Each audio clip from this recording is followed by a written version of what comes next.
ನರೇಂದ್ರ ಮೋದಿ ಪ್ರತಿ ಬಾರಿ ಕರ್ನಾಟಕಕ್ಕೆ ಬಂದಾಗ ಕರ್ನಾಟಕದ ಬಿಜೆಪಿಯ ಘಟಕಕ್ಕೆ ಒಂದು ರೀತಿಯಲ್ಲಿ ಬೂಸ್ಟರ್ ಡೋಸ್ ಸಿಕ್ದಂತೆ. ಅದೂ ಹಳೆ ಮೈಸೂರು ಭಾಗಕ್ಕೆ ಮೊದಲನೇ ಬಾರಿಗೆ ಮಂಡ್ಯಕ್ಕೆ ಬಂದಾಗ ಇಡೀ ಇಂಡಿಯಾನೇ ಅದ್ರ ಬಗ್ಗೆ ಚರ್ಚೆ ಮಾಡ್ತು. ಯಾಕಪ್ಪ ಅಂದ್ರೆ ಇಲ್ಲಿ ಬಂದಿದ್ದ ಕಾರಣ ಏನು, ಆ ಕಾರ್ಯಕ್ರಮದ ಪಟ್ಟಿ ಏನಿತ್ತು, ಆ ಕಾರ್ಯಕ್ರಮದ ಪಟ್ಟಿಯಲ್ಲಿ ನಾವು ಸೂಕ್ಷ್ಮವಾಗಿ ಗಮನಿಸಬೇಕಾಗಿರುವಂಥ ರಾಜಕೀಯ ಅಂಶಗಳು, ಸಂದೇಶಗಳು ಹೇಗಾಗಿತ್ತು. ರಾಜ್ಯ ರಾಜಕೀಯದಲ್ಲಿ ಮೋದಿ ಎಂಟ್ರಿಯ ಕಂಪನ, ಕಾಂಗ್ರೆಸ್ ವಿರುದ್ಧ ಬೆಂಕಿ, ಆದರೆ JDS ಬಗ್ಗೆ ಪ್ರೀತಿ ಇದ್ದಂತ ಕಾಣ್ತು. ಒಂದು ಭೇಟಿ ಹಿಂದೆ ಹಲವು ರಾಜಕೀಯ ಲೆಕ್ಕಾಚಾರ. ಇದೆಲ್ಲದರ ನಡುವೆ ಒಂದು ಮೈಸೂರು ಬೆಂಗಳೂರು ಎಕ್ಸ್ಪ್ರೆಸ್ ವೇ ಲೋಕಾರ್ಪಣೆ ಆಗೋದು ಒಂದು ಕಡೆ ಆದರೆ, ಅಲ್ಲಿ ಜನ ಸಮಾವೇಶ ಒಂದು, ಆ ಸಮಾವೇಶದಲ್ಲಿ ವೇದಿಕೆ ಮೇಲೆ ಸುಮಲತಾ ಅವರು ಇದ್ದಿದ್ದು ಮತ್ತೊಂದು. ಇದೆಲ್ಲದರ ನಡುವೆ ಅವ್ರು ನೆನೆದಿದ್ದು ಯಾರನ್ನ? ಒಂದು ಕಡೆ ಮೇಲ್ಕೋಟೆ, ಇನ್ನೊಂದು ಕಡೆ ಆದಿಚುಂಚನಗಿರಿ. ರಾಜಕೀಯನೂ ಇದೆ, ಜಾತಿಯ ಸ್ಪರ್ಶನೂ ಇದೆ, ಪ್ರಾಬಲ್ಯ ಇರುವಂಥ ಜಾತಿಯನ್ನ ಓಲೈಸಿ ಮಾತಾಡುವಂಥ ಭಾಷಣ ಕೂಡ ಇತ್ತು. ಆದರೆ ಜಾತಿ ಒಂದೇ ಆಧಾರದ ಮೇಲೆ ನೀವು ಮತ ಚಲಾಯಿಸಬಾರ್ದು. ಮತ ಚಲಾಯಿಸೋದೇ ಆದರೆ ನೀವು ಅಭಿವೃದ್ಧಿ ಕಾರ್ಯಕ್ರಮಗಳನ್ನ ನೋಡಿ, ಶಂಕುಸ್ಥಾಪನೆಯೂ ನಾವೇ, ಲೋಕಾರ್ಪಣೆಯೂ ನಾವೇ, ಎಂಥ ಒಂದು ಸ್ಪಷ್ಟ ಸಂದೇಶವನ್ನ ಕೊಟ್ಟು ಸಮಯಾವಧಿ ಅಂದರೆ ಒಂದು ನಿರ್ದಿಷ್ಟ ಸಮಯಾವಧಿಯಲ್ಲಿ ಸಾರ್ವಜನಿಕರಿಗಾಗಿ ಕೈ ತಗೊಂಡಂಥ ಒಂದಷ್ಟು ಅಭಿವೃದ್ಧಿ ಕಾರ್ಯಕ್ರಮಗಳ ಶಂಕುಸ್ಥಾಪನೆ, ಲೋಕಾರ್ಪಣೆ ಒಂದೇ ಅವಧಿಯಲ್ಲಿ, ಒಂದೇ ಸರ್ಕಾರದ ಅವಧಿಯಲ್ಲಾಗುತ್ತೆ ಅಂದರೆ ಡಬಲ್ ಇಂಜಿನಿನ ಒಂದು ಇಂಜಿನ್ ಅಟ್ಲೀಸ್ಟ್ ಕರೆಕ್ಟಾಗಿ ಕೆಲಸ ಮಾಡ್ತಾ ಇದೆ ಅನ್ನೋ ಸಂದೇಶವನ್ನು ಮಂಡ್ಯ ಮತದಾರರಿಗೆ ನಿರ್ದಿಷ್ಟವಾಗಿ, ಹಳೆ ಮೈಸೂರು ಮತದಾರರಿಗೆ ಸಾರ್ವತ್ರಿಕವಾಗಿ ಕೊಡೋದ್ರ ಮೂಲಕ ಒಂದು ಹೊಸ ಆಯಾಮವನ್ನೇ ತಿರುಗಿಸಿ ತಂದರು ಬಿಜೆಪಿಯ ಅಂಗಳಕ್ಕೆ. ಇದೆಲ್ಲದರ ನಡುವೆ ಒಂದಷ್ಟು ವಿವಾದ ಕೂಡ ಹುಟ್ಕೊಳ್ತು. ಒಂದಷ್ಟು ಕಡೆ ಪೂರ್ಣಗೊಳ್ಳಿಲ್ಲ ಈ ಎಕ್ಸ್ಪ್ರೆಸ್ ವೇ, ಯಾಕೆ ತರಾತುರಿಯಲ್ಲಿ ನೀವು ಇದರ ಲೋಕಾರ್ಪಣೆಗೆ ಮುಂದಾದ್ರಿ ಅನ್ನೋ ಪ್ರಶ್ನೆ ಆಯಿತು. Fighter Ravi, Mallikarjun alias fighter Ravi, ಇವತ್ತಿನ ದಿನ ಅವ್ರ ಮೇಲೆ ಯಾವುದೇ ಅಪರಾಧದ ಆರೋಪ ಅಥವಾ ಪ್ರಕರಣಗಳು ಇಲ್ಲದೆ ಇರುವಂಥ ಸಂದರ್ಭದಲ್ಲಿ ಅವರು ಅಧಿಕೃತವಾಗಿ ಬಿಜೆಪಿಗೆ ಸೇರಿ ಬಹುಶಃ ಮುಂಬರೋ ದಿನಗಳಲ್ಲಿ ನಾಗಮಂಗಲದ ಅಭ್ಯರ್ಥಿಯಾಗಿ ಕೂಡ ಹೊರಹೊಮ್ತಾರೆ. ಅಂಥವ್ರನ್ನ ನೀವು ಕಳಿಸಿದ್ದೀರಿ, ಪ್ರಧಾನಮಂತ್ರಿ ಅವರಿಗೆ ಕೈ ಮುಗಿದು ಮಾತನಾಡ್ತಿದ್ದಾರೆ. ಇದು ಬಿಜೆಪಿಯ ನಿಜವಾದ ಸ್ಥಿತಿ. ಗೆಲುವಿಗಾಗಿ, ರಾಜಕೀಯ ಮೇಲುಗೈಗಾಗಿ ಯಾವ ತಳಮಟ್ಟಕ್ಕಾದರೂ ಇಳಿಯುತ್ತೆ ಪಕ್ಷ ಅಂತ ಈಗಾಗಲೇ ಕಾಂಗ್ರೆಸ್ ಕುಟುಕ್ತಿದೆ, ಟೀಕಿಸ್ತಿದೆ. ಇದ್ರ ಬಗ್ಗೆ ಹೆಚ್ಚಿನ ಮಾಹಿತಿ ಕೊಡ್ತಾರೆ ನನ್ನ ಕಲೀಗ್ ಕೃಷ್ಣ, ಲೈವ್ ಜಾಯ್ನ್ ಆಗಿದ್ದಾರೆ. ಕೃಷ್ಣ, ಬಿಜೆಪಿಯವರ ಪ್ರಯತ್ನಗಳು ಹತ್ತಾರು, ಅದಕ್ಕೆ ಕಾಂಗ್ರೆಸ್ ಪ್ರತಿಕ್ರಿಯೆ ಒಂದು ರೀತಿ, ಆದರೆ ಕೇಳ್ತಿರೋ ಪ್ರಶ್ನೆಗಳಿಗೆ ಉತ್ತರ ಎಲ್ಲಿ ಅಂತ. ಅಂದರೆ ಪೂರ್ಣಗೊಳ್ಳದೆ ಇರುವಂಥ ಎಕ್ಸ್ಪ್ರೆಸ್ ವೇನ ನೀವು ಲೋಕಾರ್ಪಣೆ ಮಾಡ್ತಿದ್ದೀರಿ, ಅದು ಉರಿಗೌಡ ನಂಜೇಗೌಡ ದ್ವಾರ, ಅದು ಸದ್ಯಕ್ಕೆ ತಾತ್ಕಾಲಿಕ, ಬಟ್ ಮುಂದಿನ ದಿನಗಳಲ್ಲಿ ಶಾಶ್ವತ ದ್ವಾರವನ್ನು ನಾವು ಸ್ಥಾಪನೆ ಮಾಡ್ತೀವಿ ಅಂತ ಹೇಳ್ತಾರೆ. ಒಬ್ಬರು ಅಭಿವೃದ್ಧಿ ಮಾತನಾಡಿದ್ರೆ ಇನ್ನೊಬ್ರು ಭಾವನಾತ್ಮಕ ವಿಷಯ. ಇದೆರಡರ ಮಿಶ್ರಣವನ್ನು ನಾವು ಹೇಗೆ ಸ್ವೀಕರಿಸಬೇಕು?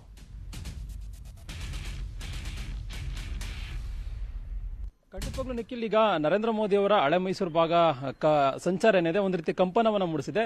ಮತ್ತೆ ಇದು ಯಾವ ರೀತಿಯಾಗಿ ಚುನಾವಣೆಯಲ್ಲಿ ಲಾಭ ಆಗುತ್ತೆ ಅನ್ನೋದು ಈಗ ಸಾಕಷ್ಟು ಚರ್ಚೆಗೆ ಗ್ರಾಸವಾಗಿರುವಂತದ್ದು. ಯಾಕಂದ್ರೆ ಈಗಾಗಲೇ ಬಿಜೆಪಿ ಹೈಕಮಾಂಡ್ ಹಳೆ ಮೈಸೂರು ಭಾಗವನ್ನೇ ಟಾರ್ಗೆಟ್ ಅನ್ನ ಮಾಡ್ಕೊಂಡಿರುವಂತದ್ದು. ಅದರಲ್ಲಿ ಅತಿ ಹೆಚ್ಚು ಸ್ಥಾನವನ್ನ ಗೆದ್ರೆ ಬಹುಮತವನ್ನ ನಾವು ಗಳಿಸಬಹುದು ಅನ್ನೋದು ಬಿಜೆಪಿ ನಾಯಕರ ಲೆಕ್ಕಾಚಾರ ಆಗಿದೆ. ನೀವು ಹೇಳಿದಂಗೆ ಸಾಕಷ್ಟು ವಿಚಾರಗಳು ಈಗಾಗಲೇ ಹಳೆ ಮೈಸೂರು ಭಾಗದಲ್ಲಿ ಚರ್ಚೆ ಆಗ್ತಾ ಇದೆ.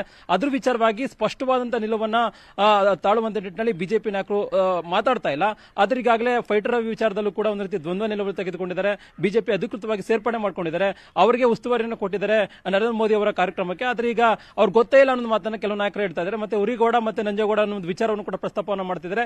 ಒಟ್ಟು ಗೆಲ್ಲಬೇಕು ಅನ್ನೋ ಒಂದು ಕಾರಣಕ್ಕೋಸ್ಕರವಾಗಿ ಒಂದು ವಿಭಿನ್ನವಾದಂತಹ ತಂತ್ರಗಾರಿಕೆಯನ್ನು ಮಾಡ್ತಿದ್ದಾರೆ. ಮತ್ತೆ ಸ್ಥಳೀಯ ಮಟ್ಟದಲ್ಲಿ ಯಾವ ವಿಚಾರಗಳನ್ನು ನಾವು ಗಮನಿಸಬೇಕು, ಅದೇ ಒಂದು ವಿಚಾರವನ್ನ ಇಟ್ಕೊಂಡೇನೆ ಒಂದು ರೀತಿ ಭಾವನಾತ್ಮಕವಾಗಿ, ಅಂದ್ರೆ ಒಂದ್ ಕಡೆಗೆ ಸ್ಥಳೀಯ ಮಟ್ಟದ ಜಾತಿ ಓಲೈಕೆ ಮಾಡುವಂತ ನಿಟ್ಟಿನಲ್ಲಿ ನರೇಂದ್ರ ಮೋದಿ ಅವರು ವಿಚಾರವನ್ನು ಪ್ರಸ್ತಾಪ ಮಾಡ್ತಾರೆ. ಮತ್ತೆ ಅಭಿವೃದ್ಧಿ ವಿಚಾರವಾಗಿ ನಾವೇನೆ ಎಲ್ಲವೂ ಕೂಡ ಮಾಡ್ತೇವೆ ಅನ್ನೋ ಮಾತನ್ನು ಕೂಡ ಹೇಳ್ತಾರೆ. ಮತ್ತೆ ಕಾಂಗ್ರೆಸ್ ನಾಯಕರ ವಿರುದ್ಧವಾಗಿ ಕೂಡ ಒಂದು ರೀತಿ ಆಕ್ರೋಶವನ್ನು ವ್ಯಕ್ತಪಡಿಸ್ತಾರೆ. ಆದ್ರೆ JDS ನಾಯಕರ ವಿರುದ್ಧವಾಗಿ ಮಾತ್ರ ಎಲ್ಲೂ ಕೂಡ ಮಾತಾಡುದಿಲ್ಲ. ಬಹುಶಃ JDS ನಾಯಕರು ಅಲ್ಲಿ ಪ್ರಮುಖವಾಗಿ ನಾಯಕತ್ವವನ್ನು ವಹಿಸಿರತಕ್ಕಂಥವರು ಮಾಜಿ ಪ್ರಧಾನಿ HD ದೇವೇಗೌಡರು. ಏನಾದ್ರೂ JDS ಬಗ್ಗೆ ಮಾತಾಡಿದ್ರೆ ಇರ್ತಕ್ಕಂತಹ ವೋಟ್ಗಳನ್ನು ಕೂಡ ಕಳೆದುಕೊಳ್ಳುವಂತಹ ಒಂದು ಭೀತಿ ಎದುರಾಗಬಹುದು ಅನ್ನೋ ಒಂದು ಕಾರಣಕ್ಕೋಸ್ಕರವಾಗಿ ನರೇಂದ್ರ ಮೋದಿ ಅವರು ಎಲ್ಲೂ ಕೂಡ ಮಾತಾಡ್ತಾ ಇಲ್ಲ. ಆದ್ರೆ ಒಂದಷ್ಟು ಸ್ಪಷ್ಟ, ಆ ಭಾಗದಲ್ಲಿ ಒಕ್ಕಲಿಗ ನಾಯಕರನ್ನ ಒಕ್ಕಲಿಗ ಕೋಟೆಯನ್ನ ಛಿದ್ರ ಮಾಡುವಂತದ್ದು ಬಿಜೆಪಿ ನಾಯಕರ ತಂತ್ರಗಾರಿಕೆ ಆಗಿದೆ. ಅದಕ್ಕೋಸ್ಕರ ಸಾಮಾಜಿಕವಾಗಿ ಅಭಿವೃದ್ಧಿ ಮತ್ತೆ ಭಾವನಾತ್ಮಕವಾಗಿ ಜಾತಿ ಓಲೈಸುವ ನಿಟ್ಟಿನಲ್ಲಿ ಒಂದಷ್ಟು ವಿಚಾರಗಳನ್ನ ನರೇಂದ್ರ ಮೋದಿ ಅವರು ಪ್ರಸ್ತಾಪವನ್ನ ಮಾಡ್ತಾ ಇದ್ದಾರೆ. ಮತ್ತೆ ನರೇಂದ್ರ ಮೋದಿ ಅವರು ಆ ಭಾಗಕ್ಕೆ ಬಂದು ಹೋದ ನಂತರವಾಗಿ ಒಂದಷ್ಟು ಬಿಜೆಪಿಯಲ್ಲಿ ಬದಲಾವಣೆಗಳು ಕೂಡ ಕಾಣ್ತಾ ಇರುವಂತದ್ದು. ಒಂದ್ ಕಡೆಗೆ ಸಚಿವ ನಾರಾಯಣಗೌಡರು ಕಾಂಗ್ರೆಸ್ ಸೇರ್ತಾರೆ ಎಂದು ಕೂಡ ದೊಡ್ಡ ಮಟ್ಟದಲ್ಲಿ ಚರ್ಚೆ ಆಗ್ತಾ ಇತ್ತು. ಆದ್ರೆ ನಿನ್ನೆ ಒಂದಷ್ಟು ಏನೋ ಬಿಜೆಪಿಗೆ ನಿರೀಕ್ಷೆಗೆ ತಕ್ಕಂತೆ ಒಂದು ಯಶಸ್ಸು ಕೂಡ ಸಿಕ್ಕಿರುವಂತದ್ದು. ಅದಕ್ಕೋಸ್ಕರವಾಗಿ ಸಚಿವ ನಾರಾಯಣಗೌಡರು ಕೂಡ ಈಗ ಬಿಜೆಪಿಯಲ್ಲೇ ಉಳಿಯುವಂತಹ ನಿರ್ಧಾರವನ್ನು ಕೂಡ ಮಾಡಿದ್ದಾರೆ ಅಂತ ಕೂಡ ಹೇಳಲಾಗ್ತಾ ಇರುವಂತದ್ದು. ಅದ್ರ ಜೊತೆಗೆ ಮುಖ್ಯವಾಗಿ ನರೇಂದ್ರ ಮೋದಿ ಅವರು ಮಂಡ್ಯ ಭಾಗಕ್ಕೆ ಭೇಟಿ ಕೊಟ್ಟ ನಂತರವಾಗಿ ಅಭ್ಯರ್ಥಿಗಳಿಗೂ ಕೂಡ ಒಂದು ರೀತಿ ಆತಂಕ ಆಯಿತು. ನಾವು ಈ ಒಂದು ಕಾಂಗ್ರೆಸ್ ಮತ್ತೆ ಜೆಡಿಎಸ್ ನ ಭದ್ರಕೋಟೆಯಲ್ಲಿ ನಾವು ಗೆಲ್ಬಹುದಾ ಅಂತ. ನರೇಂದ್ರ ಮೋದಿ ಅವರೇ ಆವಾಗ ಬಂದೋದ್ರು, ಒಂದ್ ರೀತಿ ಅವರಿಗೆ ಬೂಸ್ಟ್ ಕೂಡ ಸಿಕ್ಕಿದೆ. ಬಿಜೆಪಿ ಅಭಿವೃದ್ಧಿ ವಿಚಾರದಲ್ಲಿ ಮತವನ್ನ ಕೇಳ್ತಾ ಇದೀವಿ, ನಾವು ಗೆಲ್ಬಹುದು ಅನ್ನುವಂಥದ್ದು. ಹೀಗೆ ಒಂದಷ್ಟು ಬಿಜೆಪಿಯಲ್ಲಿ ಬದಲಾವಣೆ ಕಾಣ್ತಾ ಇದ್ರೆ ಮತ್ತೊಂದಷ್ಟು ವಿಚಾರಗಳು ಈಗಾಗಲೇ ವಿವಾದಕ್ಕೆ ಎಡೆ ಮಾಡಿಕೊಟ್ಟಿದ್ದಾವೆ. ಈಗ ಈ ಬರ್ತಕ್ಕಂಥ ದಿನಗಳಲ್ಲಿ ಯಾವ ರೀತಿಯಾಗಿ ಈ ಒಂದು ವಿವಾದಗಳನ್ನ ಎದುರಿಸ್ತಾರೆ ಅನ್ನೋದು ಈಗ ಪ್ರಶ್ನೆ ಆಗಿರುವಂತದ್ದು. Nikhil, right, thank you Krishna, thank you. ಇಲ್ಲಿ ಎಲೆಕ್ಷನ್ ರೌಂಡ್ ಟೇಬಲ್ ನಲ್ಲಿ ನನ್ನ ಜೊತೆ ಇವತ್ತು ನನ್ನ ಸಹೋದ್ಯೋಗಿಗಳು ಪೃಥ್ವಿ ಮತ್ತೆ ಮಧು ಇದ್ದಾರೆ. ಇಬ್ಬರಿಗೂ ಸ್ವಾಗತ, ನಮಸ್ಕಾರ. ನೋಡಿ, ಇಲ್ಲಿ ಬಹಳ ಸ್ಪಷ್ಟ ಇದೆ. ಒಂದು ಕಡೆ ಅಭಿವೃದ್ಧಿಯ ಪ್ರದರ್ಶನ, ಇನ್ನೊಂದು ಕಡೆ ಜನಪ್ರಿಯತೆಯ ನಿದರ್ಶನ. ಮಧು, ಅಲ್ಲಿ ಜನ ಹೂವದ ಒಂದು ಮಳೆ ಸುರಿಸ್ತಿರುವಂಥದ್ದು, ದಾರಿ ಉದ್ದಕ್ಕೂ ನಿಂತಿರುವಂಥದ್ದು. ಹಳೆ ಮೈಸೂರು ಭಾಗ, ವಿಶೇಷವಾಗಿ ಮಂಡ್ಯದಲ್ಲಿ ಬಿಜೆಪಿಯ ರಾಜಕಾರಣ ನಡೆಯೋದಿಲ್ಲ, ಇಲ್ಲಿ ಏನಿದ್ರು ಒಕ್ಕಲಿಗರ ರಾಜಕಾರಣ, ದಳದ ರಾಜಕಾರಣ ಅಂತೇನು ಹೇಳ್ತಿದ್ರು, ಆ ಒಂದು ಅಭಿಪ್ರಾಯವನ್ನ ಬದಲಾಯಿಸುವಂತ ಆ ಮೊದಲನೇ ದಿಟ್ಟ ಕ್ರಮ ಮೋದಿ ಅವರ ಆಗಮನದಿಂದ ಆಯ್ತಾ ಅಂತ? ಖಂಡಿತ. ಈಗ ಇವರು ಸಮುದಾಯವನ್ನ ಒಂದು ಮತ ಬ್ಯಾಂಕ್ ಅಂತ ಎರಡೂ ಪಕ್ಷಗಳು ಕಾರ್ಡನ್ನು ಪ್ಲೇ ಮಾಡ್ತಿರೋ ಈ ಹಂತದಲ್ಲಿ ಅಭಿವೃದ್ಧಿ ನಿಜವಾದ ಮತ ಬ್ಯಾಂಕ್ ಬಿಜೆಪಿಯ ಪಕ್ಷಕ್ಕೆ. ಯಾಕಂದ್ರೆ ಇಲ್ಲಿ ಅವ್ರಿಗೆ ಒಂದು ವಾಸ್ತವ ಕೂಡ ಗೊತ್ತಿದೆ, ಸ್ಥಳೀಯವಾಗಿ ಮುಖ ಇಲ್ಲ, ಅತಿ ದೊಡ್ಡ ಸಂಘಟನೆ ಇಲ್ಲ. ಇಂಥ ಹಂತದಲ್ಲಿ ಅಭಿವೃದ್ಧಿಯೇ ನಮ್ಮ ಮತ ಬ್ಯಾಂಕ್. ಈ ಮತ ಬ್ಯಾಂಕಲ್ಲಿರುವಂಥ ನೀವೆಲ್ಲರೂ ಕೂಡ ಸಕ್ಕರೆ ನಗರಿಯಲ್ಲಿ ಇಂಥ ಪ್ರೀತಿ ಮಮತೆ ಮಮಕಾರವನ್ನು ತೋರಿದಿರಿ, ಅದೆಷ್ಟು ಮಧುರವಾಗಿದೆ.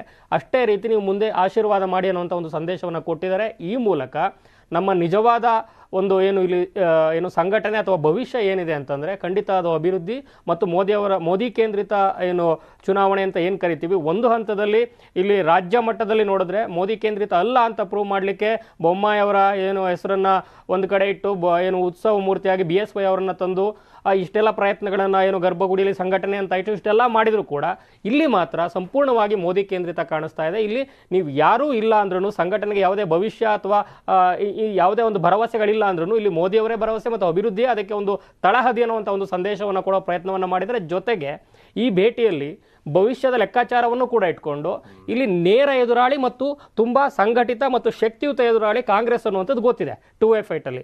ಆ ಫೈಟಲ್ಲಿ ಒಂದು ವೇಳೆ ಈಗಿನ ಸರ್ವೆ ಸಮೀಕ್ಷೆಗಳಲ್ಲಿ ಏನು ಬರ್ತಾ ಇದೆ ಅಂಕಿಅಂಶಗಳು ಅದೇ ನಿಜ ಆದರೆ ಭವಿಷ್ಯದಲ್ಲಿ ಅತಂತ್ರ ಆಗುವಂಥ ಪರಿಸ್ಥಿತಿ ಬಂದರೆ ಈಗ ಏನು ಮಮಕಾರವನ್ನು ತೋರಿಸ್ತಾ ಇದ್ದಾರೆ ಅದೊಂದು ವಿಂಡೋನ ಓಪನ್ ಇಟ್ಕೊಳ್ಳೋಣ ಅನ್ನೋ ಕಾರಣಕ್ಕೆ ಏನಾದರೂ ಸ್ಟ್ರಾಟಜಿ. ನೀವು ಅಲ್ಲೂ ಒಂದು ಸ್ಟ್ರಾಟಜಿ ಗಮನಿಸಬೇಕು. ಪ್ರಧಾನಿ ದೇವೇಗೌಡರು ಕೈ ಹಿಡಿದು ಒಳ ಕರ್ಕೊಂಡೋಗಿ ಕೂಡಿಸಿ ಮಾತಾಡಿಸ್ತಾರೆ. ಪ್ರಧಾನಿ ದೇವೇಗೌಡರ ಸಲಹೆಗಳನ್ನ ಬಹಳ ಗಂಭೀರವಾಗಿ ಪರಿಗಣಿಸ್ತಾರೆ.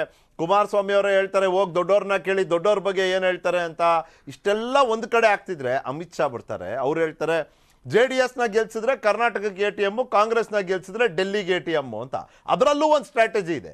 ಯಾರು JDS ವಿರುದ್ಧ ಮಾತಾಡಬೇಕು, ಯಾರು JDS ವಿರುದ್ಧ ಮಾತಾಡಬಾರ್ದು ಅನ್ನೋದು ಪಕ್ಷದ ಉನ್ನತ ಮಟ್ಟದಲ್ಲೇ ಅದು ಒಂದು ಸ್ಟ್ರಾಟಜಿ ರೂಪದಲ್ಲಿ ನಿರ್ಧಾರ ಆಗಿದೆ ಅಂತ ಸ್ಪಷ್ಟವಾಗಿದೆ. ಯಾಕಂದ್ರೆ ಈಗ ಇಲ್ಲಿ ಈ ಹಂತದಲ್ಲಿ ಈ ನೆಲದಲ್ಲಿ ನಿಂತು ಮಾತನಾಡಿದ್ರೆ ಕಳೆದ ಸಲ ಏನು ಸಿದ್ದರಾಮಯ್ಯ ಅವರ ವಿಚಾರದಲ್ಲಿ ಆಯಿತು, ಒಕ್ಕಲಿಗ ವಿರೋಧಿ ಅಥವಾ ದೇವೇಗೌಡರ ವಿರೋಧಿನ ಅಂತ ಒಂದು ಹಣೆಪಟ್ಟಿ ಏನು ಬಂತು, ಮೋದಿ ಅವರು ಆರಂಭದಿಂದಲೂ ಕೂಡ ಅಂತ ಯಾವುದೇ ಒಂದು ಲಕ್ಷಣಗಳನ್ನು ಸೂಚನೆಗಳನ್ನು ಕೊಟ್ಟಿಲ್ಲ. ಅವರ ಗೌರವದಿಂದ ಹಿಡಿದು ಇವತ್ತಿನ ರಾಜಕಾರಣದವರೆಗೆ, ವೈಯಕ್ತಿಕ ಗೌರವದಿಂದ ಹಿಡಿದು ಸಾರ್ವತ್ರಿಕ ರಾಜಕಾರಣದವರೆಗೆ ಅದನ್ನೇ ಕೂಡ ಇಲ್ಲೂ ಸೂಕ್ಷ್ಮವಾಗಿ ಪ್ಲೇ ಮಾಡಿದ್ದಾರೆ. ಆದರೆ ಈ ಸಲದ ವಿಶೇಷತೆ ಏನಂದ್ರೆ ಅಮಿತ್ ಶಾ ಅಂತವರು ಕೂಡ ಮಾತನಾಡ್ತಿರ್ಲಿಲ್ಲ, ಸ್ಥಳೀಯವಾಗಿ ಬಿಟ್ಟಿದ್ರು.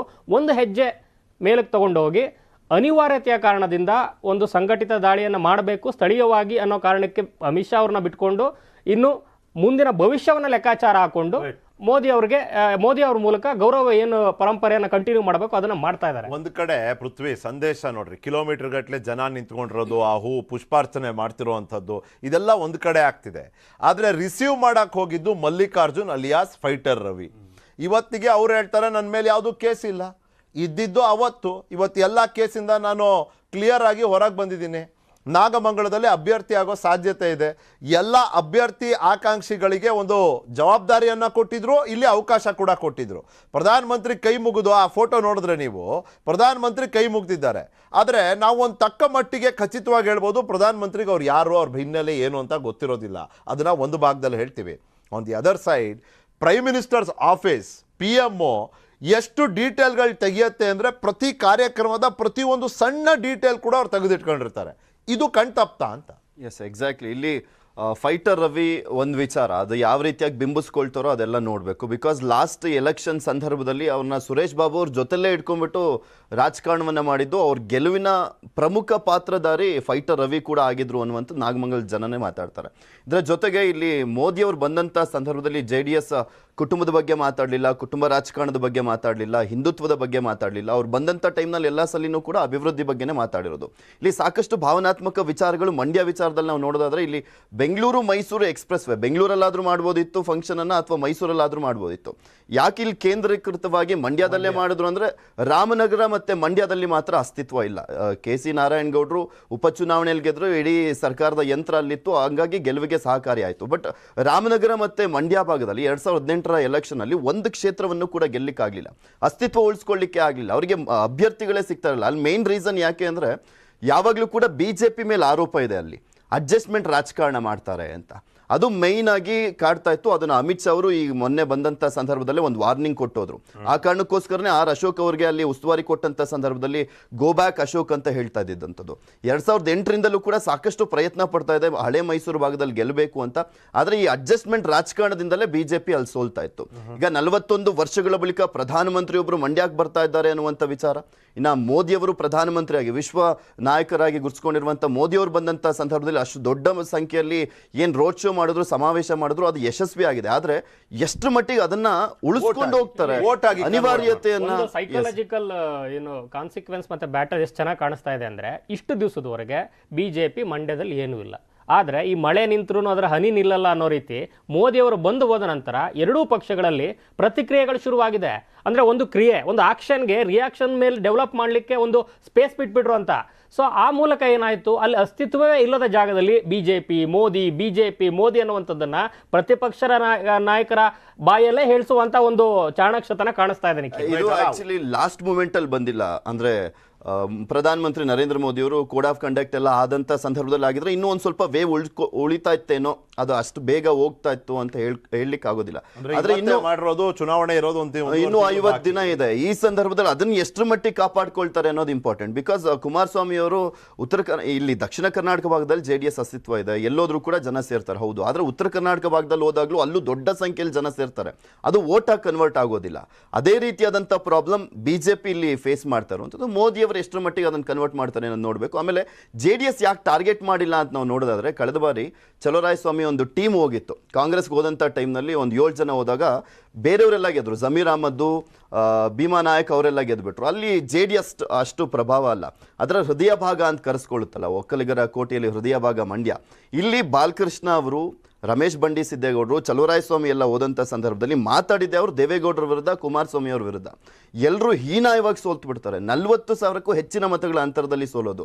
ಸೊ ಹೀಗಾಗಿನೇ ಎಲ್ಲೋ ಒಂದು ಕಡೆ ನಾನು ಮಾತಾಡ್ಬಿಟ್ರೆ ಇಲ್ಲಿರುವಂಥ BJPಗೇನೆ ದೊಡ್ಡ ಹೊಡೆತ ಆಗುತ್ತೆ. ಏನು ಸಂಘಟನಾತ್ಮಕವಾಗಿ ಏನು ಆ ಒಂದು ಜಿಲ್ಲೆಯಲ್ಲಿ ಹೋರಾಟ ಮಾಡ್ತಾ ಇದೆ BJP, ಅದೆಲ್ಲ ಒಂದ್ ಕಡೆ ದೊಡ್ಡ ಮಟ್ಟದಲ್ಲಿ ಡ್ಯಾಮೇಜ್ ಆಗ್ಬಿಡ್ಬೋದು ಅಂತ ಅವ್ರು ಬಹಳ ಕೇರ್ಫುಲ್ ಆಗಿ ಯಾರ ಬಗ್ಗೆ ಮಾತಾಡಬೇಕು, ಯಾರ ವಿರುದ್ಧ ಮಾತಾಡಬೇಕು ಅನ್ನೋದನ್ನ ಆಯ್ಕೆ ಮಾಡಿಕೊಂಡು ಬಹಳ ಆಳವಾದ ಯೋಚನೆ ನಂತರನೇ ಆ ಒಂದೇ ಒಂದು ಆಡ್ ಮಾಡ್ಬಿಡ್ತೀವಿ. ಈಗ ನರೇಂದ್ರ ಮೋದಿ ಅವರು ಯಾವಾಗ ರೋಡ್ ಶೋ ಇಟ್ಕೊಳ್ಳೋದಕ್ಕೆ ಶುರು ಮಾಡಿದ್ರು, ಆಮೇಲೆ ಅಲ್ಲೊಂದು ಸಮಾವೇಶ ಅಂತ ಬಂತು. ಆ ಸಂದರ್ಭ JDS ಎಷ್ಟು ಮಟ್ಟಿಗೆ ಎಚ್ಚೆತ್ಕೊಂಡಿದೆ ಅಂದ್ರೆ, ಇವರು ಬಂದೋದ ನಂತರ ಸಹಜವಾಗಿ ಅದು ಕನ್ವರ್ಟ್ ಆಗುತ್ತೋ ಮನ್ಸಲ್ಲಿ ಉಳಿಯುತ್ತೋ ಗೊತ್ತಿಲ್ಲ, ಅದನ್ನ ನಾವು ಚೇಂಜ್ ಮಾಡಬೇಕು ಅಂದ್ರೆ ದೇವೇಗೌಡರ ಅನಿವಾರ್ಯತೆ ಇದೆ. ಸೊ ಹೀಗಾಗಿ ಕುಂಬಳಗೋಡಿಂದ ಮೈಸೂರವರೆಗೂ 100 ಕಿಲೋಮೀಟರ್ವರೆಗೂ ಅವರೊಂದು ರೋಡ್ ಶೋ ಮಾಡ್ಲಿಕ್ಕೆ ರೆಡಿ ಆಗಿದ್ದಾರೆ. ಅಂದ್ರೆ ಇದರಲ್ಲೇ ಗೊತ್ತಾಗುತ್ತೆ ಮೋದಿ ಬಂದ್ ಹೋದಂತ ಸಂದರ್ಭದಲ್ಲಿ ಅವರು ನಾವು ಎದುರಿಲ್ಲ ಅಂತ ಹೇಳಿದ್ರು ಕೂಡ ದೇವೇಗೌಡರನ್ನ ಕರ್ಕೊಂಬಂದಾಗ್ಲೇ ಆ ಅನಿವಾರ್ಯತೆ ಗೊತ್ತಾಗ್ತದೆ. ಯಾಕೆಂದ್ರೆ ಅವ್ರ ಆರೋಗ್ಯ ಸರಿ ಇಲ್ಲ ಅಂತ ಕುಮಾರಸ್ವಾಮಿ ಅವರು ಹೇಳ್ತಾರೆ. ಇಂತಹ ಸಂದರ್ಭ 100 ಕಿಲೋಮೀಟರ್ ಅವರನ್ನ ಮೆರವಣಿಗೆ ಮಾಡಬೇಕು ಅಂದ್ರೆ ಎಷ್ಟು ಮಟ್ಟಿಗೆ JDSಗೆ ಅನಿವಾರ್ಯತೆ. ಕಂಪನ ಅನ್ನೋದು ಬರೀ BJPಯ ಒಳಗ್ ಮಾತ್ರ ಅನುಭವಕ್ಕೆ ಸಿಗ್ಲಿಲ್ಲ, ಇದು ಕಾಂಗ್ರೆಸ್ JDSನ ಅಂಗಳದಲ್ಲೂ ಮೋದಿ ಅವರ ಭೇಟಿಯ ಒಂದು ಕಂಪನದ ಎಫೆಕ್ಟ್ ಕಾಣ್ತಾ ಇದೆ, ಬಹಳ ಸ್ಪಷ್ಟ ಕಾಣ್ತಾ ಇದೆ.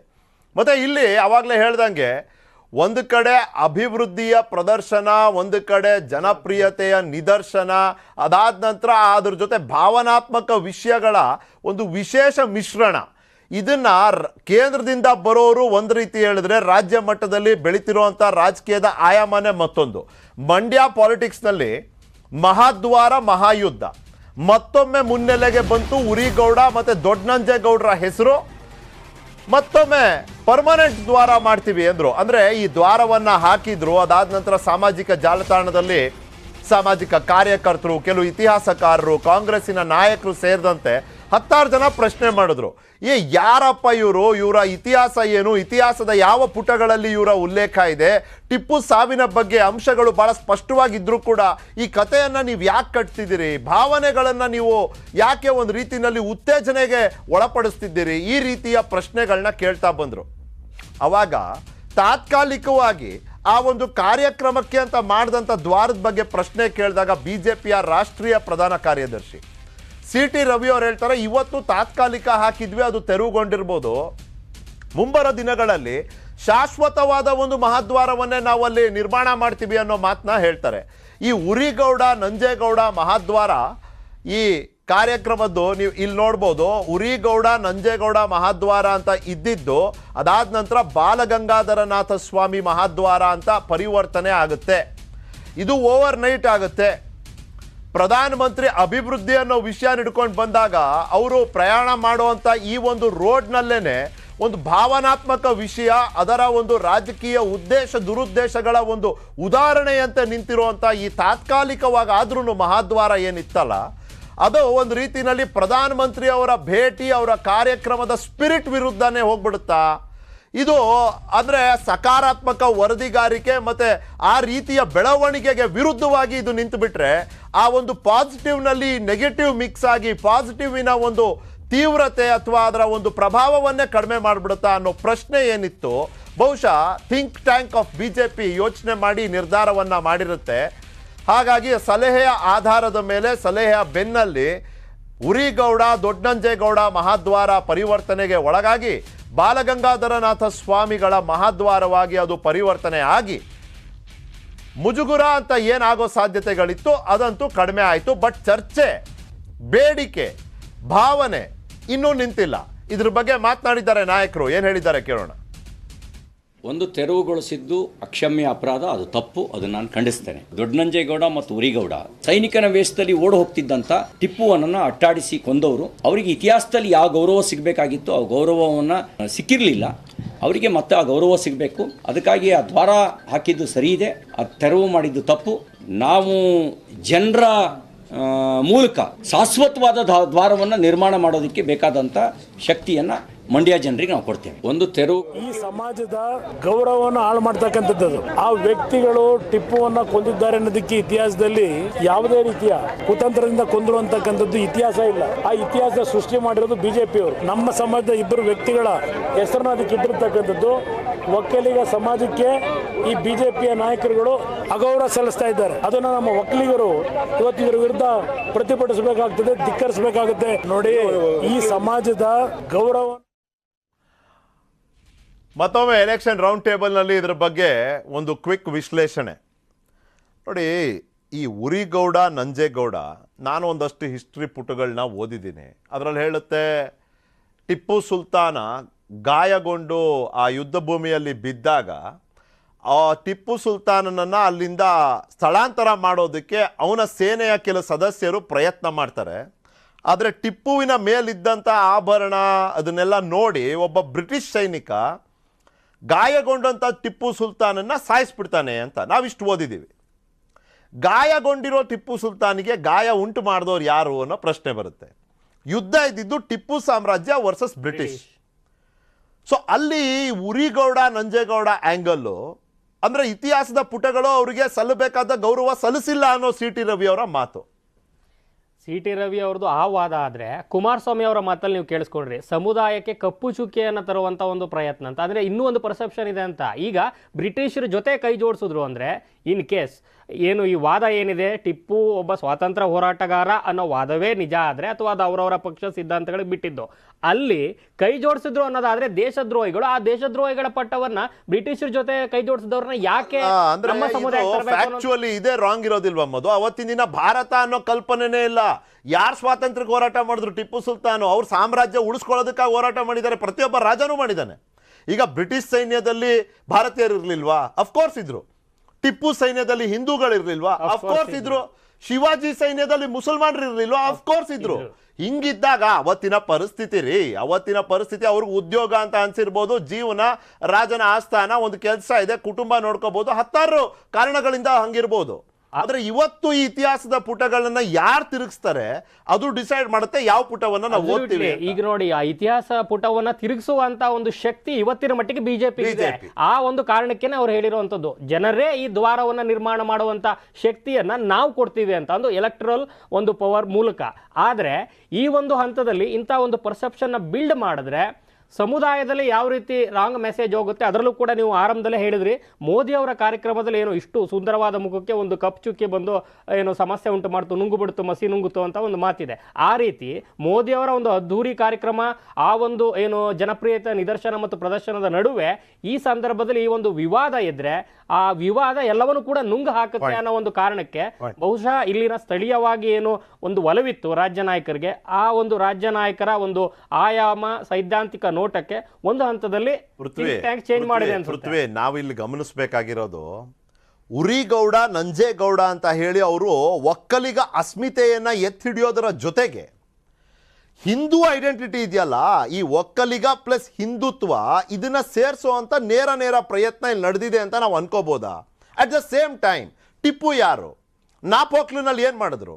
ಮಾಂಡ್ಯಂ ಅಯ್ಯಂಗಾರ್ಗಳ ಕತೆ ಏನಾಯ್ತು ಮೇಲ್ಕೋಟೆನಲ್ಲಿ? ಈ ರೀತಿಯ ಪ್ರಶ್ನೆಗಳು ಕೇಳ್ತಾ ಹೋದಾಗ ಮತಾಂಧ ಈ ರೀತಿಯ ಆರೋಪಗಳನ್ನ ನಾವು ಪದೇ ಕೇಳ್ಕೊ ಬಂದಿದ್ದೀವಿ. ಪರ್ಷಿಯನ್ ಭಾಷೆಯನ್ನು ಆಡಳಿತಕ್ಕೆ ತಂದ್ರು, ಅಲ್ಲಿಗೆ ಕನ್ನಡ ಕೂಡ ಒಂದು ರೀತಿಯಲ್ಲಿ ಕಡೆಗಣನೆ ಆಯಿತು. ಒಕ್ಕಲಿಗ ಅಸ್ಮಿತೆ, ಹಿಂದುತ್ವ, ಅಸ್ತಿತ್ವ, ಈ ತತ್ವ ನಿಮಗೆ ಹೆಂಗೆ ಕಾಣ್ತಿದೆ? ಆ್ಯಕ್ಚುಲಿ ಇವರು ಉರಿಗೌಡ ನಂಜೇಗೌಡ ಅನ್ನೋ ವಿಚಾರ ಯಾವಾಗ ಮುನ್ನೆಲೆಗೆ ಬಂತು, ಅದಾದಮೇಲೆ ಅಶ್ವಥ್ ನಾರಾಯಣ ಅವರು ಸಿದ್ದರಾಮಯ್ಯನವ್ರನ್ನ, ಅಂದರೆ ಉರಿಗೌಡ ನಂಜೇಗೌಡರು ಟಿಪ್ಪುನ ಹೆಂಗೆ ಸಾಯಿಸಿದ್ರು ಹಂಗೆ ಸಿದ್ದರಾಮಯ್ಯನವ್ರನ್ನ ಹೊಡಿಬೇಕು ಅಂತ ಹೇಳಿದ್ದು ದೊಡ್ಡ ಮಟ್ಟದಲ್ಲಿ ಚರ್ಚೆ ಆಯಿತು.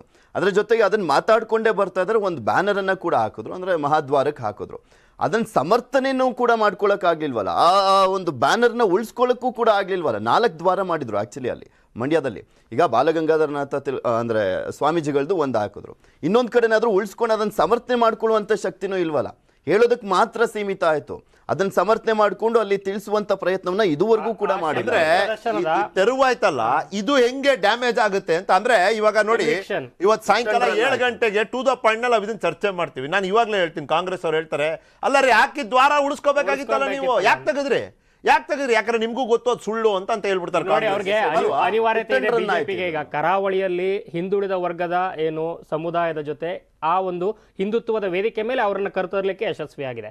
ಮಧ್ಯ ಕರ್ನಾಟಕ ಮತ್ತು ಉತ್ತರ ಕರ್ನಾಟಕದಲ್ಲಿ ಲಿಂಗಾಯತ ಅನ್ನುವಂಥದ್ದು ಒಂದು ಜಾತಿ ಆದರೂ ಕೂಡ ಏನು ಸ್ವತಂತ್ರವಾಗಿ ಬಸವಣ್ಣವರ ಒಂದು ಲೆಕ್ಕಾಚಾರದಲ್ಲಿ ಹೊರಬಂದು ಒಂದು ಧರ್ಮ ಅನ್ನೋ ಪ್ರಯತ್ನ ಮಾಡಿದ್ರು ಕೂಡ ಲಿಂಗಾಯತ ಜಾತಿ ಮೋರಾರ್ಲೆಸ್ ಒಂದು ಆಹಾರ ಪದ್ಧತಿ ಸಂಸ್ಕೃತಿ ಇಂಥ ವಿಚಾರಗಳಲ್ಲಿ ಸಂಪ್ರದಾಯದ ವಿಚಾರದಲ್ಲಿ ಹಿಂದುತ್ವಕ್ಕೆ ಒಂದು ಸ್ವಲ್ಪ ಏನು ಅತ್ಯಂತ ಸಮೀಪ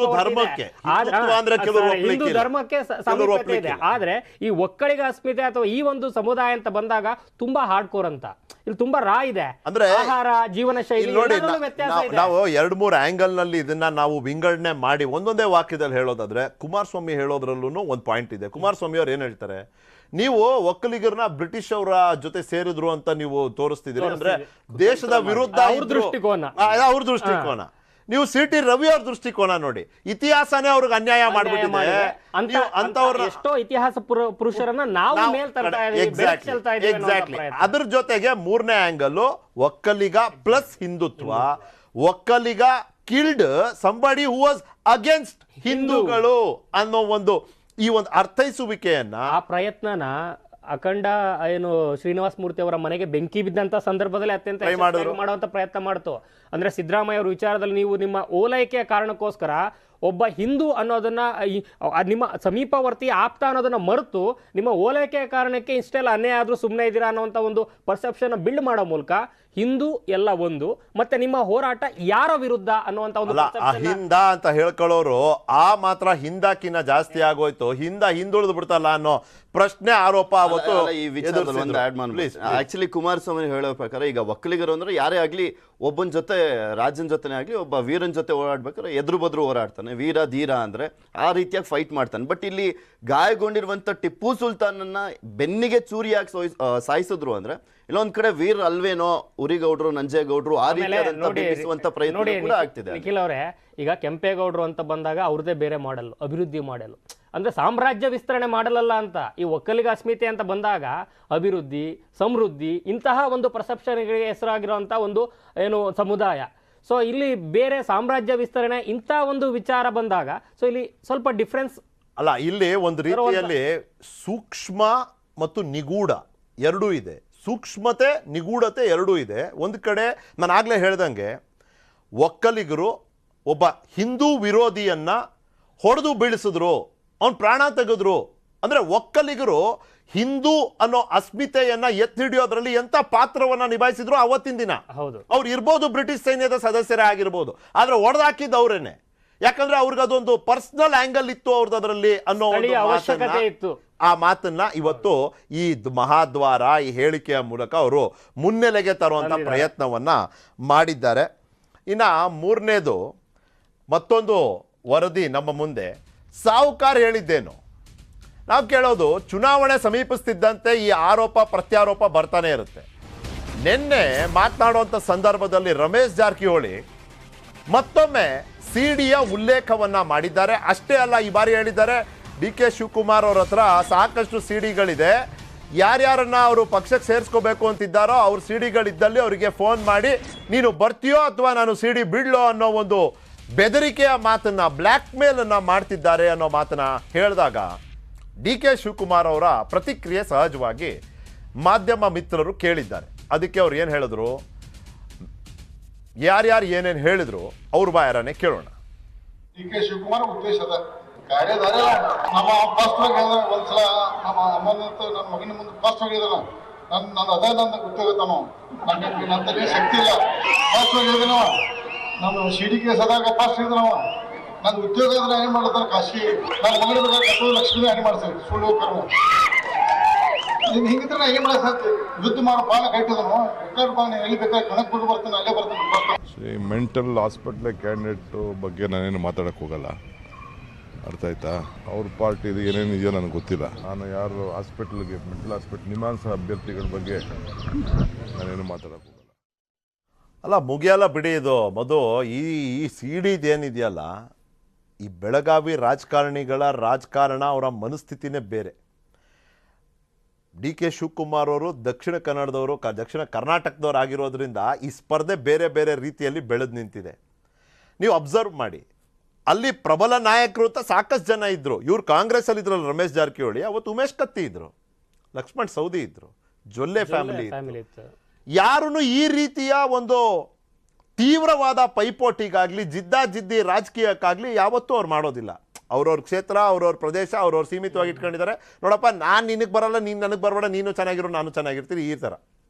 ಆದರೆ ಇಲ್ಲಿ ನಾರ್ತ್ ಕರ್ನಾಟಕ, ಸೌತ್ ಕರ್ನಾಟಕ, ಅಲ್ಲಿಂದ ಇಲ್ಲಿ ನೇರವಾದ ಒಂದು ಥ್ರೆಟ್ ಅನ್ನೋದು ಇಲ್ಲದೆ ಇರೋದ್ರಿಂದ, ಇಲ್ಲಿಂದ ಅಲ್ಲೂ ಇಲ್ಲದೆ ಇರೋದ್ರಿಂದ ಈ ರೀತಿ ಬೆಳವಣಿಗೆಗಳನ್ನ ಕಾಣ್ತಿದೆ. ಆದರೆ ಇದು ನಿಲ್ಲೋದಿಲ್ಲ ಕೂಡ.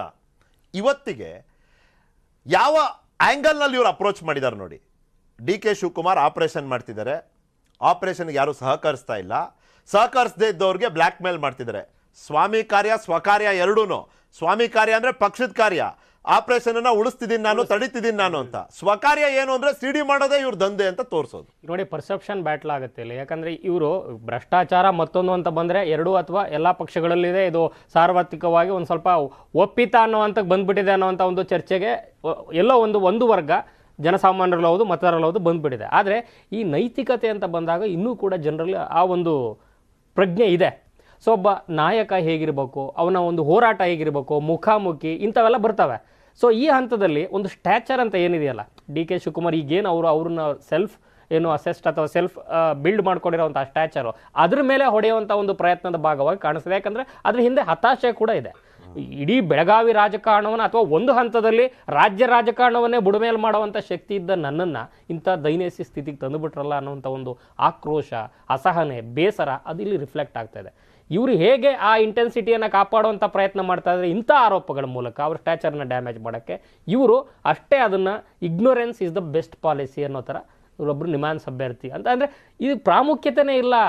ಚಲಾವಣೆ ಇಲ್ಲದೆ ಇರೋ ನಾಣ್ಯದ ಬಗ್ಗೆ ನಾನು ಯಾಕೆ ಮಾತಾಡಲಿ, ಅವ್ರ ಪಕ್ಷದಲ್ಲೇ ಬೆಲೆ ಕೊಡ್ತಾ ಇಲ್ಲ ಅನ್ನೋಂಥ ಒಂದು ಮೆಸೇಜ್ ಕೊಡುವಂಥ ಪ್ರಯತ್ನ. DK ಶಿವಕುಮಾರ್ ಅವ್ರ ಪ್ರಕಾರ ಅವ್ರು ಎಷ್ಟು ರಿಯಾಕ್ಟ್ ಮಾಡ್ತಾರೋ ಅಷ್ಟು ಇನ್ವಾಲ್ವ್ ಆದಂಗೆ, ಹೌದು ಮತ್ತೆ ಇನ್ವಾಲ್ವ್ ಆಗಿದ್ದೀನಿ ಅಂತ ತೋರಿಸ್ಕೊಂಡಂಗೆ ಎಂಬುದು. ಹೌದು ರಿಯಾಕ್ಟೇ ಮಾಡೋದು ಬೇಡ, ಏನೇನೋ ಹೇಳ್ತಾರೆ ಬಿಡ್ರಿ ಹೇಳ್ಕೊಳ್ಳಿ, ಈ ಉದಾಸೀನ ಮಾಡೋದು ಅಂತಾರಲ್ಲ ಪ್ಲೀಸ್. S exactly. ಇಲ್ಲಿ ರಮೇಶ್ ಜಾರಕಿಹೊಳಿ ನೋಡ್ತಾ ಇದ್ರೆ ಕೈಲಾಗ್ದವ್ರು ಮೈ ಪರ್ಸ್ಕೊಂಡ್ರು ಅಂದ್ರಲ್ಲ, ಆ ರೀತಿಯಾದಂಥ ಸಿಚುವೇಶನ್ ಇದ್ದಂಗೆ ಕಾಣಿಸ್ತದೆ. ಬಿಕಾಸ್ ಅವರು ರಾಜೀನಾಮೆ ಕೊಟ್ಟಂಥ ಸಂದರ್ಭದಿಂದಲೂ ಕೂಡ ಮಹಾನಾಯಕನ ಬಂಡವಾಳ ಬರುತ್ತೆ, ಜೈಲೊಳಗೆ ಇರ್ತಾರೆ ಅಂತ ಹೇಳಿದ್ರು.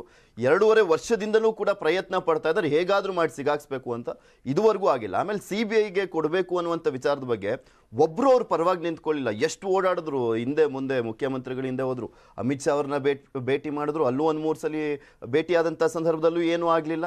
ಆ ಟೈಮ್ನಲ್ಲೂ ಕೂಡ ಏನೋ ಒಂದು DK ಶಿವಕುಮಾರ್ ಅವ್ರನ್ನ ಸಿಕ್ಕಾಕ್ಸುವಂಥ ಪ್ರಯತ್ನ ಮಾಡಿದ್ರು, ಪಕ್ಷದಲ್ಲೂ ಸಪೋರ್ಟ್ ಇಲ್ಲ ಅವರಿಗೆ. ಈಗ ವೈಯಕ್ತಿಕ ಜಿದ್ದಿಗೆ ಬಿದ್ದುಬಿಟ್ಟಿದ್ದಾರೆ, ಏನಾದರೂ ಮಾಡ್ಬಿಟ್ಟು DK ಶಿವಕುಮಾರ್ ಅವರಿಗೆ ಕಳಂಕ ತರಬೇಕು ಅಂತ.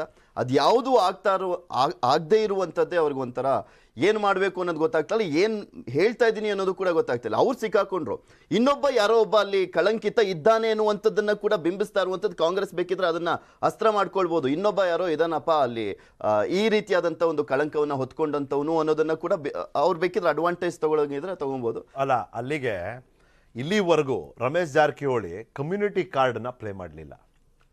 ಒಬ್ಬ ST ಸಮುದಾಯದವನಾದ ನನ್ನನ್ನು, ಒಬ್ಬ ವಾಲ್ಮೀಕಿ ಆದಂಥ ನನ್ನನ್ನು, ನನ್ನ ಚಾರಿತ್ರೆಯನ್ನು ವಧೆ ಮಾಡಿದ್ರು ಅನ್ನೋ ಒಂದು ಮಾತನ್ನು ಎಲ್ಲೂ ಅವರು ಇಲ್ಲಿವರೆಗೂ ತರಲಿಲ್ಲ ಅದನ್ನು.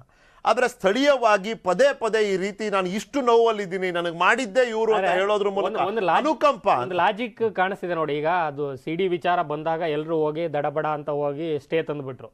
ಸೊ ಜನಕ್ಕೆ ಒಂದು ಪರ್ಸೆಪ್ಷನ್ ಅಟ್ಲೀಸ್ಟ್ 1% ಆದರೂ ಅನುಕೂಲ ಆಗಲಿ ಅಂತ, ಇದ್ರೂ ಇರ್ಬೋದೇನೋ ಯಾರ್ದಾದ್ರು CD ಅನ್ನೋ ಒಂದು ಆ ಗ್ಯಾಪ್ ಏನಿದೆ, ಆ ಗ್ಯಾಪಲ್ಲಿ, ಆ ಸ್ಪೇಸಲ್ಲಿ ಒಂದು ಹೊಸ ಚಿಂತನೆಯನ್ನು ಹುಟ್ಟಾಕ ಒಂದು ಪ್ರಯತ್ನ, ಆದರೆ ಅದು ವ್ಯರ್ಥ ಅನ್ನೋ ರೀತಿ ಇವರಂತೂ ರಿಯಾಕ್ಟ್ ಮಾಡ್ತಾ ಇದ್ದಾರೆ. ರೈಟ್. ಅಲ್ಲ, ನನ್ನ ಹತ್ರ ಸಮಯ ಇದ್ದಿದ್ದಷ್ಟೇ, ಇದೇ ಒಂದು ವಿಷಯದ ಬಗ್ಗೆ ಮಾತಾಡೋದಕ್ಕೆ ಇನ್ನೂ ಸಾಕಷ್ಟಿದೆ, ಬಟ್ ಸಮಯ ಇದ್ದಿದ್ದಷ್ಟೇ. ಅಲ್ಲಿಗೆ ಇವತ್ತಿನ ಚುನಾವಣಾ ಚದುರಂಗ ಮುಗಿಸ್ತೀನಿ. ಮತ್ತೊಮ್ಮೆ ನಾಳೆ ಸಂಜೆ 4 ಗಂಟೆಗೆ ನಿಮ್ಮ ಮುಂದೆ ವಿಶೇಷ ವಿಶ್ಲೇಷಣೆ, ಸಮಗ್ರ ವರದಿಗಳ ಜೊತೆ ಬರ್ತೀನಿ. ನೋಡ್ತೀರಿ ನ್ಯೂಸ್ 18, ಜಾಲ ನಮ್ಮದು, ಬಲ ನಿಮ್ಮದು.